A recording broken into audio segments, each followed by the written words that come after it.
What's up, budget bandits? We're back with a big one today. This is my full budget actualization walkthrough, or at least a condensed version of it. We'll go through a decent amount where it'll feel real. So every job I wrap, after you're done, there's a window of about 3 to 5 days after the job is done where I have to sit down and actualize the job, which means taking all the invoices, the petty cash receipts, the payroll, all of it, and putting it into my budget so that we know what we actually spent on the job. Now, if you are a coordinator or a production manager or a producer, you have probably done this manually and you know what it feels like. It's like you have to open each file one at a time. You have to look at the costs, the line items, the dates, the vendor names, and you have to enter all of that manually, either into an Excel spreadsheet like Hot Budget, or if you're using Saturation or Showbiz, you have to manually enter it into the software there. It isn't hard work, but it can be tedious and time consuming, especially if you have a real volume of purchase orders and petty cash receipts that you need to reconcile. I don't like to do that. So this is my full actualization workflow, starting from a folder of unprocessed invoices and petty cash receipts, all the way to them being imported into my actual in Showbiz Budgeting. So this is what we're going to be working with up here. We're going to be working with probably about 10 purchase orders with invoices in them, and then we will have a couple of petty cash envelopes. This guy has 4 receipts, and then this gal Laura actually has, looks like 5 receipts in a single PDF. Not so much that it's going to drive us crazy, but it's going to be enough where you're going to be like, ooh, that workflow is impressive. I'd like to work like that. And then finally, as I said, we are going to end up putting everything into Showbiz Budgeting right here. For reference, all of the apps that we are going to be using with this, we are going to be obviously using our Finder where our folder is. We are going to be using Showbiz Budgeting. We are going to be building our purchase order log in Microsoft Excel right here. We are going to be using Claude to process everything and get it into the correct format. So Claude creates the thing that goes into Excel. Excel then goes into Showbiz Budgeting. And then we are going to be using Warp for a couple workflows that I have that just kind of expedite some of the receipt processing.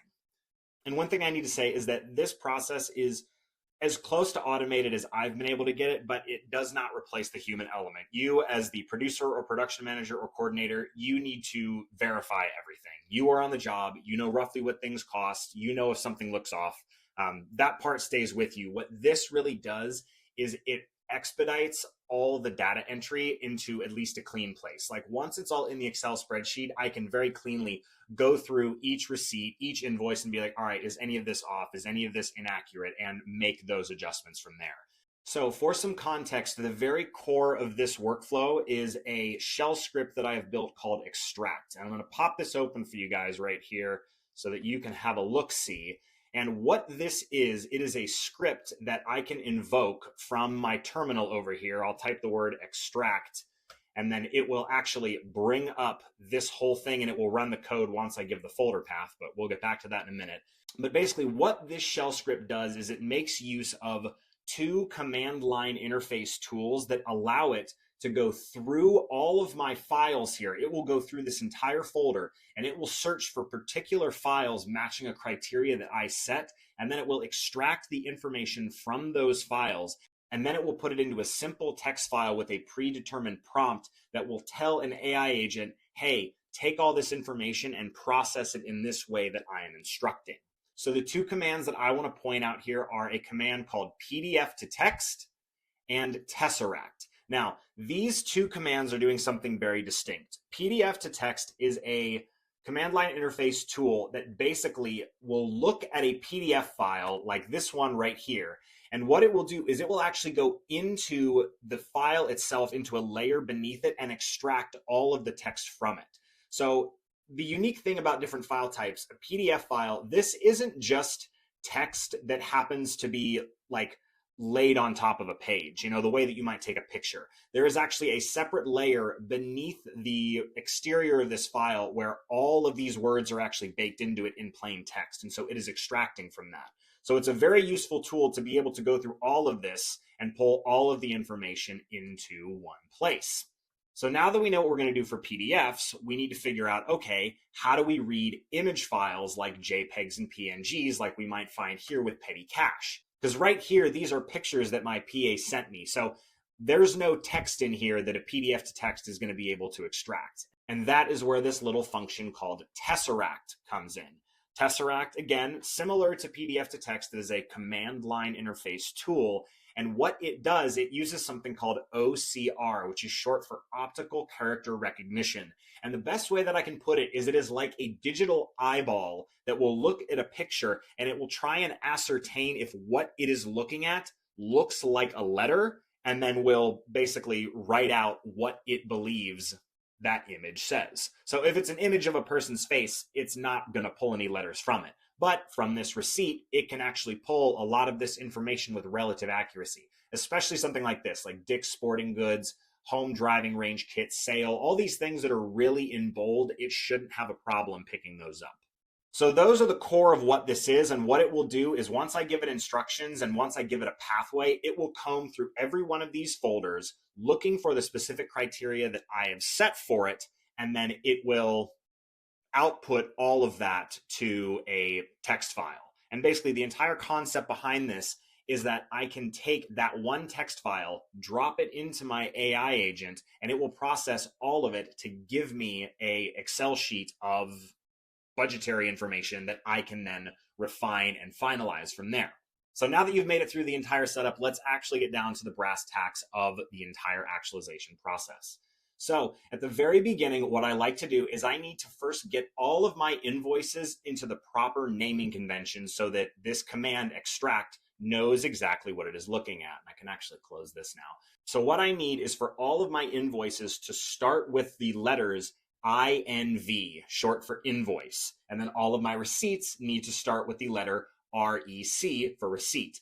That command knows any file that has that set of letters as a prepend is something that it needs to try and extract text from or read with OCR. And so the way that I actually rename my invoices is through a text expander snippet, where all I have to do is I go to my folder, I will press enter, and I will copy the name of the folder. I'll press enter again, and then I will go in here and I will type INV and then space, and it will automatically insert INV in all capitalization plus the text that I just copied. So whatever is sitting on my clipboard, it will fire that. So now this is formatted in the correct way that extract will be able to go from here. It will look in this folder and it will find, hey, there is something that begins with INV. I better take a look at it. So now that we've done that, we're just going to do it for the rest of these invoices.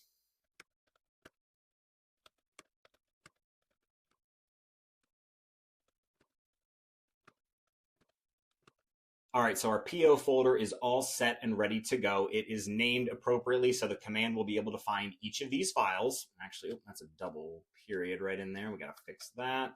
Any other one of those in here? Yes, one more. Oh, because it ended in, oh, there were periods at the end of those. Okay, that makes sense.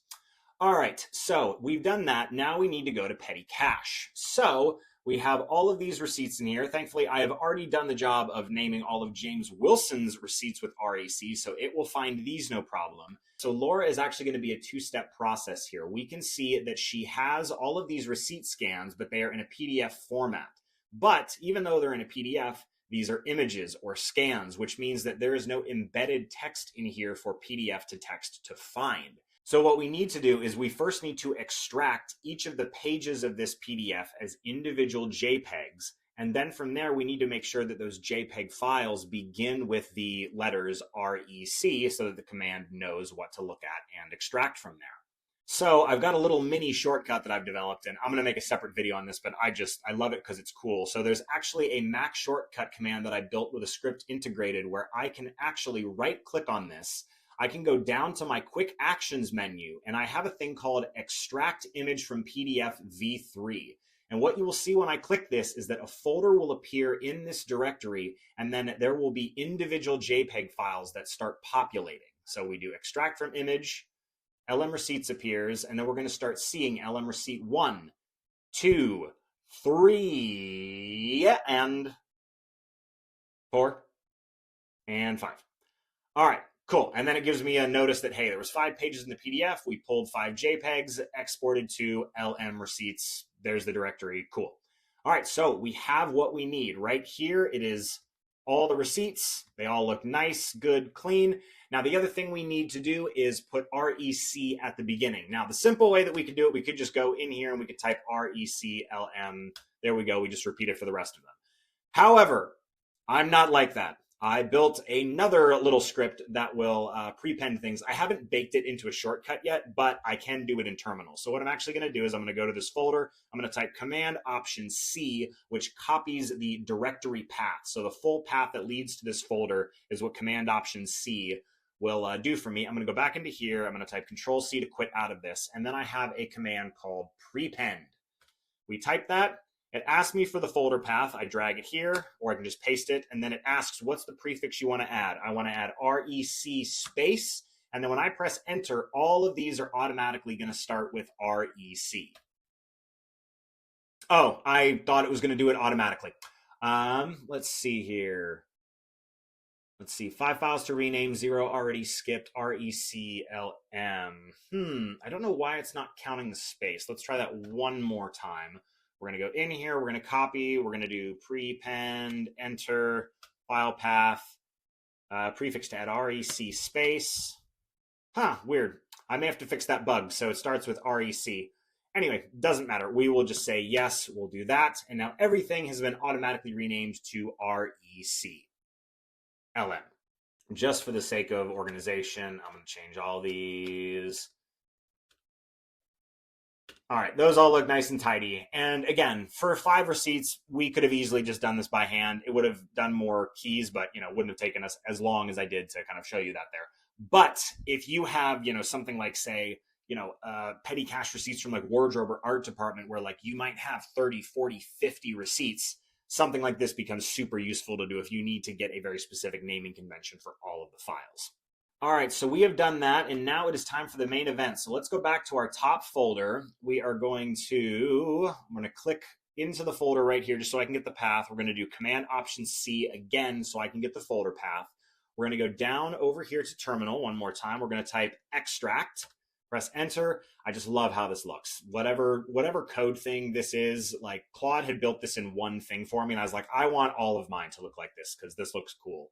So we're going to put the job folder pathway in here. Now what's going to happen is when I press enter, this command is going to do its thing. It requires no other input from me. And when that happens, under the hood, it's going to be doing all of its searching through these folders, and you're going to see a text file appear up top right here in the folder.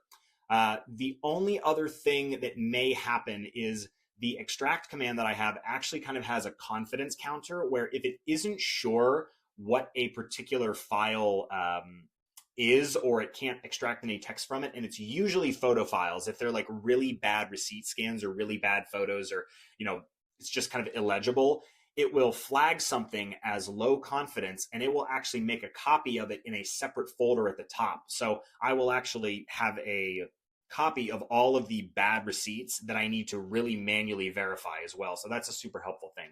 I don't know if this one will have it because I think most of these receipts are clean, but it is a thing that I have used in the past for bad receipts, and it has worked. So yeah, let's do it and see what happens. Could not detect job number. Oh yeah, that's right. That was another thing that I'd added. So I'll just type it in manually. So this job number says 9901. I actually think the invoices that I built for this are all 6003. So we're going to put 26003 for this. We'll put 26003. So we got 26003 in here, and then I want you guys to look up top right over here because this is where the file is going to generate once I press enter. So we press enter. It's doing its thing. Extracted text. It's still processing a little bit right here as it figures everything out. I'm waiting for this to do a little thing that says, okay, we're done. Okay, perfect. Okay, perfect. Done. Output has been saved. No unreadable files, and a review folder was not created. So we are in a fantastic position right now. We have the extracted text, and supposedly all of our receipts have been accounted for and logged in here. So let me show you guys what it has in fact created. Let's see here. We'll put this right in the center. So what you see here is this AI context, which is basically a prompt that will prime whatever AI agent you drag this file into so that it understands what it is looking at. So Showbiz Budgeting Actualization, output form is a tab delimited CSV with columns, and then it gives all the column names that I needed to follow. Apply line codes from AICP line mapping document is appropriate, which assuming you have the document, that's not built into this, that's separate. I have it built in Claude, which I'll show you guys. But This is all the instructions in terms of naming conventions, the source types of files, PDF, text, image, things that require manual review. It's just everything that AI needs to know in order to process. So if we go down here, it will show you a log of all the folders that it searched right here. This is my entire folder. It will then go through all the files that it found that begin with REC or INV. So you'll see right here, we got James Wilson and Laura Martinez's receipts. So it looks like it recognized all 4 of his receipts and it recognized all 5 of her receipts. And then it starts going into the purchase orders and it pulls all the invoices from there. Oh, what did I do here? Looks like I pulled some other ones. I actually had some receipts in my wrap folder, so it has actually pulled all the receipts that I had in my wrap folder as well from a prior video that I did. So this is great. We're going to get more than we bargained for, so I'll take it. And then it lists all the other files that it skipped within the folder. So everything that didn't meet the criteria is not going to be in this list. And so right here, here's James Wilson, our very first one, which begin extraction, verify amounts. Again, this was a Dick's Sporting Goods, which looks like it listed it as Dick's Sporting Goods. Great. But like I said, it recognized the home driving range kit for $119.99. Let's make sure it is actually fully correct all the way around. We've got the petty cash folder, and our grand total for this one is going to be $392.73, and we have a grand total of, perfect, $392.73. And you can see for the most part, it's got all the main essential things in here. There's some issues where it's like, I think this might be the card number. It's just like, and, approved is approved. Issuer is just sewer agreement, YF, I don't know what this is. But you can see for the most part, it is able to pull with a, I don't know, it looks like 70 to 80% degree of accuracy, the information from those receipts. So we've got that. And then let's actually go down to one of the invoices specifically. All of Laura's are in there. I mean, it's pulling everything off of those. All right, so we've got Deacon's Grip and Electric Ink.pdf, and it's got all the information, and there shouldn't be any inaccuracies on here because it pulled everything from the embedded information within the file. So, I mean, you've got 5 days. It's all lined out nicely. So hopefully it should be able to read this, and it won't just look for the total, but it will actually parse out grip package, electric package, generator, expendables, and fuel as separate line items, provided I've given it enough context within my instructions for actualization. So I'm feeling very confident about this. This is what, 16,465. So let's just go look at Deacon's Grip and Electric and make sure that we're in a decent place. 16,465. Great. So we're in a good place. I'm feeling very happy with this. We're going to close this out, and then we'll go to the next step, which is putting it into Claude. So we're going to grab this bad boy. We're going to put it in there, and then we're going to open Claude over here. Now, one thing that I do want to show you guys right here, this is a specific project within Claude that allows me to give it some living context. So anything that I put into this project, it actually has all of the information of how I want that stuff processed in these files. So I have film production project instructions. I have my budget actualization master instructions. And this is like everything that I use specific to how I do actualization. So it's all my idiosyncrasies, how I like things done with Showbiz. It will take all that information into account when I put this in here and fire it off. So let's drop it in here. I'm going to give it some context and make sure that it knows to pull from the project instructions first, as opposed to the prompt that's in the extracted text. Attached is an extraction of receipts and invoices from a job period. Please disregard the information at the top with the AI precursor knowledge period. Go ahead and defer to your internal project knowledge on how to actualize a budget and follow the AICP line numbering conventions when returning a .csv formatted copy-paste data table, period. So let's throw it in here and see how she does. All right, so reading the skill file for budget actualization, which is the thing in that it's like, hey, here's my 700 lines of instruction on how to do this. It's great though, like it's recognizing what each section is. It has an understanding of it. Now let me build the CSV, creating a tab delimited budget actualization CSV. And as you can see, it's constructing everything right here. So we will see just how accurate it ends up being. I love this part. I love watching this because I'm just like, I don't have to type any of this. I don't have to type a single one of these. And it's giving more detail than I would ever want to manually give. Oh, it's getting really thorough. I think, unless I'm crazy, I think it actually may have itemized the petty cash receipts, which is crazy. I don't know if I've ever had that happen before. Let's see here. So we're just going to copy that for the time being. We'll go slap it into our Microsoft Excel right here. Will it copy in? Yes, it's going to copy in here perfectly. Craft service, catering. Okay, so great. We've got all of our PO numbers. Okay, thank God it didn't itemize everything. So it looks like it may have missed some columns, but that's not the worst thing in the world. It's just one row off. We'll be able to adjust these. What were these? These are the ones that were in the wrap folder. Were these just fake files? Maybe these actually weren't anything. So let me make this over here, and then let's bring our Finder up so we can kind of cross-reference efficiently. So Deacon's Grip and Electric, let's just make sure we got it all accurate. We've got 16,465, which is what we had before. That's great. All right, next up, let's take a look at Kubrick Craft Services. So we have got 6,004 and 22. So if we look at everything from this, we're going to see 5,446. So something's missing. I wouldn't be surprised if it's tax, actually. 1260, yep, 1260, 13, yep. So it did all the line items, but it looks like it forgot the California sales tax. So good thing we noticed this. And again, it's an edge case that I'd probably have to troubleshoot. So all we need to do, let's go in here. Let's highlight the line. Let's add a row. I'm going to copy this whole thing right here. We'll type in here sales tax, and then we will do 558.21. I'm curious, this actually may have been an error in my prompt. It may have thought to ignore this because usually I feel like it knows to recognize the total amount due. So I'm actually very curious about that.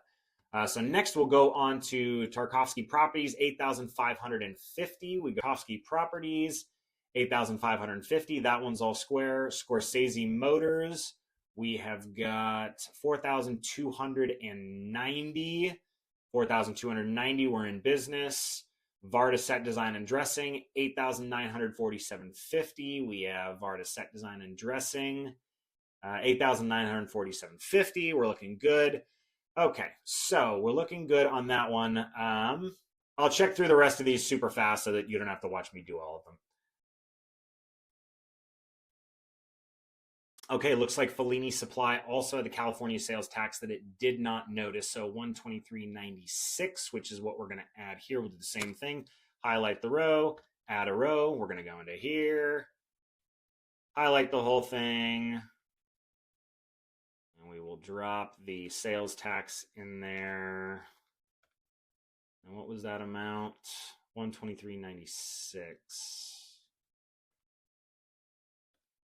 Highlight all these again just to double check. 1,333.36, 1,333.36. Great. All right, hot bricks. So we've got, looks like it pulled from this, which is the invoice. And same issue, actually. It does not pull the tax. So that's a real thing that I have to address on this. Why the prompt itself doesn't seem to be recognizing tax, but that's totally fine. I'm not going to worry about these because these weren't actually part of my original plan anyway. We're going to move that guy. We'll delete this as well. All right, cool. So now let's actually go ahead and take a look at all of our petty cash receipts. I'm actually going to move all these over here. Image verify amount. Oh, I see why these are over here. Damn, like this thing is putting in safety rails that I don't even know about. So because these are images, it's like, hey, we're going to put what we think is the image, but we're not going to put it in this column. We're going to force you to actually verify what the receipt cost is. So way to go, Claude. Good on you. So we're going to go into petty cash up here. We're going to go to James Wilson. Let's check out Dick's Sporting Goods. We know Dick's Sporting Goods was $392.73, which is great. We know that his gas was $19.99. That's great. We know his other Dick's Sporting Goods was a refund for $392.73, so we returned all the driving range kits. And then looks like $43.39 is what happens here. However, debit, it has $43.30, so it did not catch this little faded 9 at the end. It saw it as a 0. So again, this is why we verify. So we're going to go in here. We do that. Now that's corrected. Let's go over to Laura Martinez. We'll look at receipt number 1, Smart and Final, 101.74, 101.74. We have 208.33, 208.33. Let me actually make sure these are in here too. Costco Wholesale, that's correct. All right, cool. We have Trader Joe's at 61.91 as opposed to 93. So my guess is, what would it have looked at? Well, it's got 61.91 in a number of different places. So depending on what it extracted, let's actually take a look and see what was on here and if it was the extraction or Claude. Trader Joe's bag fee will purchase 61.9. Okay, so it looks like that was the only one that it caught. So because this section is circled Visa debit, it looks like it wasn't able to actually find the original 61.93. So it went off 61.9 parentheses. So 61.91, again, small correction here. Small correction, we'll do that. Next up, we have 96.56 from Target. And this one is 96.96 from Target. So again, small little correction for us to make there, 96.96. And then finally, Ralph's at $22.94 at $22.94. So we have verified all these receipts. We can now move them over here. All is right with the world. All right, great. This is in a fantastic place. I'm not going to verify the line items in here and bore you guys right now. Let's just import it into the budget. We'll see where it lands because, again, I'm going to end up going through the entire budget line by line again and making sure everything's in the correct place. So this is one of those things where it usually gets it right, at least on budgets I've done, probably about 70 to 80% of it's right. And then I will kind of just go through and double check and be like, all right, cool, this needs to move there, this needs to move there. Again, I'm not looking for perfection. I'm just looking for enough speed to get me to the point where it's like, all right, I just need to correct a few things. All right, so let's import this and let's see what happens. So we're going to go to File. We're going to go to Import. This action cannot be undone. Yes, I'm going to drag this up here so you guys can see this. The file format we're going to import is generic spreadsheet CSV. And if you guys want a little more detail on these CSV files, I do have a video that specifically walks through the formatting and convention of this, and it goes a little more in depth as to what this is. But so we're going to do the generic spreadsheets. We're going to do L1 actual. We're going to do import. This goes to my master templates.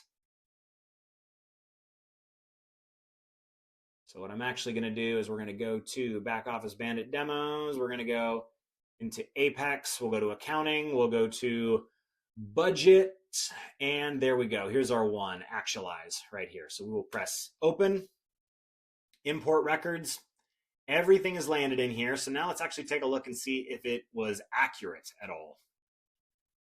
All right, so we don't have any prep crew, which actually I don't think the invoices had any of that. It was just shooting crew. So we have our boom operator in right here, which went to the boom operator line. We have our sound mixer who went to the sound mixer line. We have our wellness, transport, and logistics for the drivers. So we got all those, which went to Teamster drivers and Wranglers.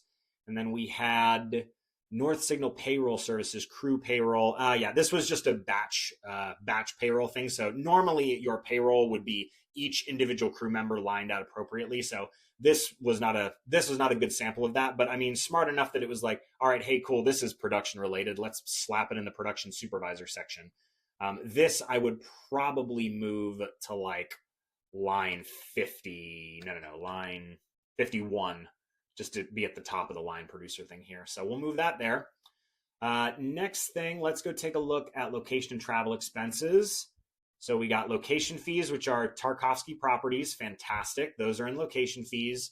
Wellness, transport, and logistics for the cargo van ended up in the cargo van line. Production trucking landed in the production truck line. So this line mapping is doing very, very well. Let's see, parking tolls and gas. We got all of these are fuel or mileage across a number of vendors. That's great. Lunch, Kubrick Catering, which is hot lunch and overtime meal. Fantastic. Let's go to the next one. Scorsese Motor Works. Yep, these went to picture vehicles, background vehicles. Like, this is amazing. Like, it didn't even list picture vehicles specifically, but Claude had enough context from my descriptions of how I want these things actualized to go to the right place. So this is actually some of the most accurate this has ever been, which bodes well for me. Let's see, production design, production designer, VAR to set dressing, pre-production. Okay, cool. That's fine. Set dressing labor, strike labor. Yeah, this is fine. It's close enough in context. It could have theoretically gone down to set dresser versus set decorator, but we are in the right zip code. And then looks like it specified set dressing and separated it out to the construction materials. So set dressing purchased props, set dressing rented furniture, all of these, what appears to be art supplies.